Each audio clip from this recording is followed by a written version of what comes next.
Thank you, Chris. If you allow, I will not just focus only on Armenia and try to present the situation in Armenia in a broader context. So the main challenge that probably the situation in Ukraine made for Armenia and other countries of the Eastern Partnership is that the formula that was proposed by the EU to its Eastern Partnership colleagues was that the formula more for more was changed to the formula war for more. In fact, those countries who had commitments and who had aspirations to build democratic and modern states, they faced the threat of war, and this war is going on in Ukraine, and also in my country we have a very insecure situation since last year. Since ceasefire that was established between Armenia and Azerbaijan in Karabakh conflict in '94, we never had such an insecure situation as it is now. We never had so many victims in the borderline as we had during last 12 months. So the idea that the choice of Armenia not to sign association agreement but go towards Eurasian integration, the reason was mainly security. And we see that we face opposite now, that security is not ensured, and we have threats of renewing the war, which are quite evident. But of course, not only the security issues challenge the situation in our region and in Armenia. I also would say that the problem of having a common identity and common goals for the Eastern Partnership countries, this idea is in fact destroyed now. In fact, the neighborhood and enlargement policy of the EU was based on some kind of identities that was built in the case of Baltic countries when they were joining EU, with Visegrad countries and others. In fact, for the Eastern Partnership, this common identity idea never worked, and now it's even threatened more than ever. We have controversies between the countries of Eastern Partnership growing now, and it is not only about Armenia, it is also about other countries. It's not only about Armenia and Azerbaijan, but also for other countries as well. For instance, if we take Armenia-Georgia relations, one already mentioned the military base in Gyumri, but this is not all problems that we are facing now. Georgia was always the main transit country for Armenia, and now with being in different integration projects, this role of transit country for Armenia is challenged for Georgia. Also, Armenia being part of this Eurasian Customs Union cannot avoid certain relations with such areas as Crimea, which is now annexed by Russia, with Abkhazia and South Ossetia, which due to the new agreements with Moscow will in fact become de facto part of Eurasian space and custom union space, which means that certain trade relations between Armenia and those areas to avoid these relations would be impossible, and of course this will raise tension between Armenia and Georgia, who try to be good neighbors all those years. Even with Belarus, I think Armenia would face certain problems, because we know about certain controversies between Belarus and Russia within the Eurasian Union, the trade controversies, export-import controversies, and it is obvious for everyone that in all issues within Eurasian Union, Armenia will take Russian side. And if Armenia will take Russian side, this will create problems in relations between Armenia and Belarus, Armenia and Kazakhstan, those countries which try to resist Russian pressure and Russian influence in economic and political relations. I do not want to speak about other countries much, but when I am following Russian media and its attempts to create certain problems between Ukraine and Georgia, even,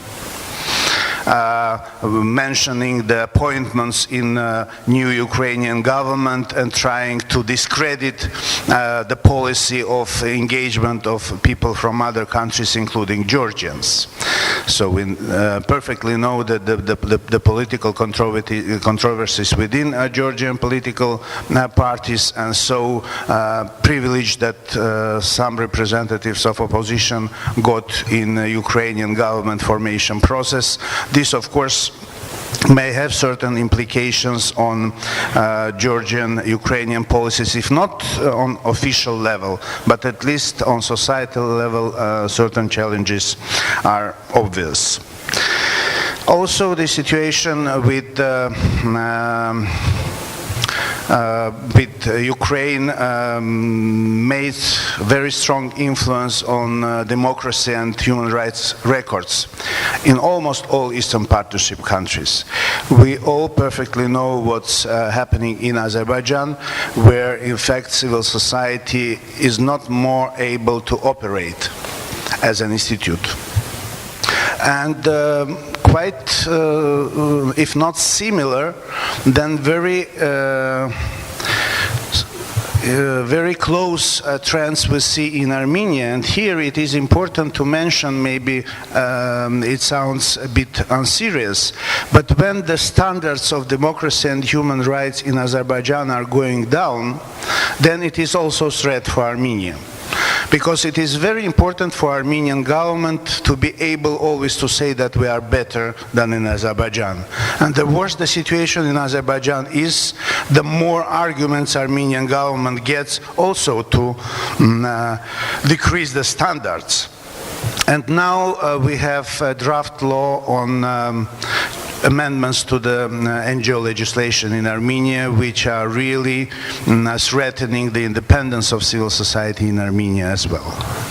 I do not know how the process will end, but we see now a growing controversy between the independent civil society and the government in Armenia, and even the role of Western partners like US and EU is very uncertain here, because it was in fact US and EU who were always demanding improvement of legislation in the NGO field. So now these amendments are being made, but in fact their content is not at all creating good atmosphere for the operation of the civil society in our country. And of course the propaganda war that is now initiated by Russian mainstream media is affecting strongly the media in our countries, because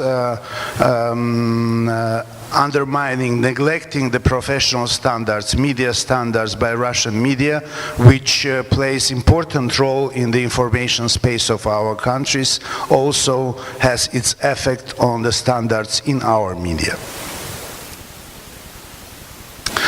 Economic implications are also obvious. Both in Armenia and Georgia, for instance, we have crisis of national currencies, and at least in Armenia the prices are going up because of our increasing ties with Russian market. And internal political situation in Armenia is also very much influenced by this new geopolitical situation in our region.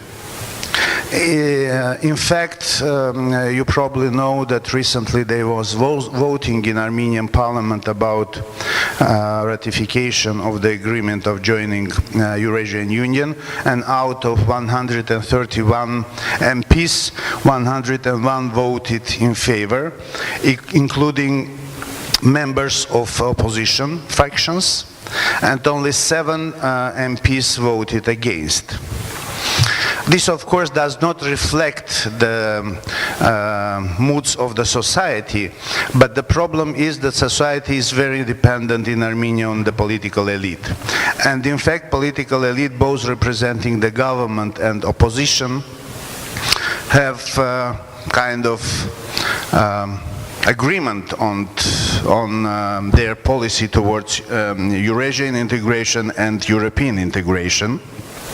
And Russia is able to manipulate easily the leading political parties in Armenia. When it comes to the government, it is very easy for Russia having all the instruments of influence, like propaganda. Again, the role of Russian media in Armenian information market, as I said, is very strong. Also, Armenian labor migrants that are living in Russia, and they make very big numbers, are also influencing the political moods within the country. And of course, the ownership that Russia has of many economic objects, industrial objects in Armenia, provides its leverage to influence employers and employees. And this influence has also political impact. So, if Armenian government or pro-government parties would demonstrate certain signs of unloyalty towards Russia, for Kremlin political technologies it would make no problems to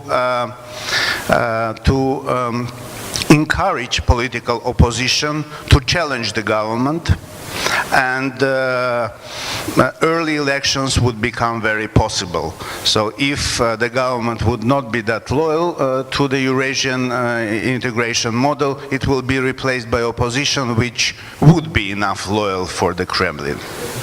And opposite situation is also possible if suddenly the leading opposition party, which are based also on oligarchic capital, if opposition parties would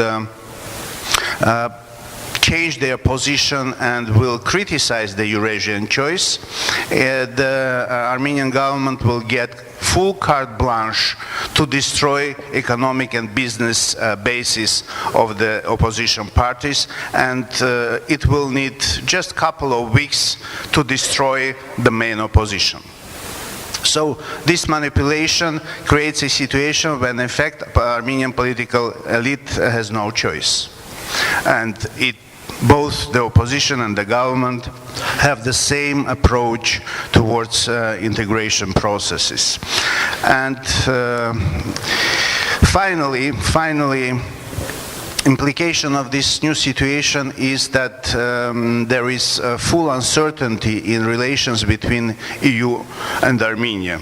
We receive a lot of signals from Brussels that EU is ready for any level of relations which will be acceptable for Armenia. But Armenia, in fact, does not realize, does not understand what are the limits of its freedom, what flexibility it has, and what will be allowed for our government to do from the side of Russia in terms of strengthening relations with the EU. And this uncertainty, of course, is something that is preventing closer and more significant relations between Armenia and the EU. Our expectations then from Riga summit is that at least by that time this uncertainty would be overcome, and the content and format of EU-Armenia relations would become more concrete and more clear, which will help all reform-oriented groups in Armenia to become more active and to promote further democratic and modernization agendas. Thank you.